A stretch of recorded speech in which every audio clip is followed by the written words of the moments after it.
अक्षय शिंदेचा अंत्यसंस्कार बदलापुरात होऊ देणार नाही. मांजर्ली स्मशानभूमी परिसरातील नागरिकांच्या अशा भावना आहेत. ज्याने आमच्या चिमुकल्यांवर अत्याचार केले त्याचे अंत्यसंस्कार इतर कुठेही करा, पण बदलापूरमध्ये आम्ही हे होऊ देणार नाही, अशी स्थानिकांची प्रतिक्रिया आहे. छोट्या चिमुकलींच्यावर ज्यांनी अमानुष अत्याचार केला त्या नराधमाला या आमच्या स्मशानभूमीत जाळण्यासाठी आमचा तीव्र विरोध आहे. त्याला इथं अजिबात या स्मशानभूमीत त्याला इथं आणू नये. याच्या पलीकडे जिथं न्यायचं तिकडं न्यावं. फक्त इथं आमचा विरोध राहील आणि तो कायम राहील. इथं त्याला जाळूनच देणार नाही. बदलापुरात आरोपीवर अंत्यसंस्कार होऊ देणार नाही, अशी स्थानिकांची मागणी आहे. मांजली स्मशानभूमी परिसरातील नागरिकांच्या ह्या भावना आहेत.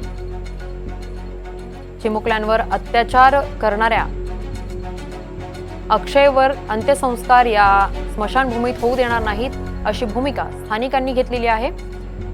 अक्षयचं इतर कुठेही अंत्यसंस्कार करा, पण बदलापूरमध्ये आम्ही हे होऊ देणार नाही, अशी स्थानिकांची प्रतिक्रिया आहे.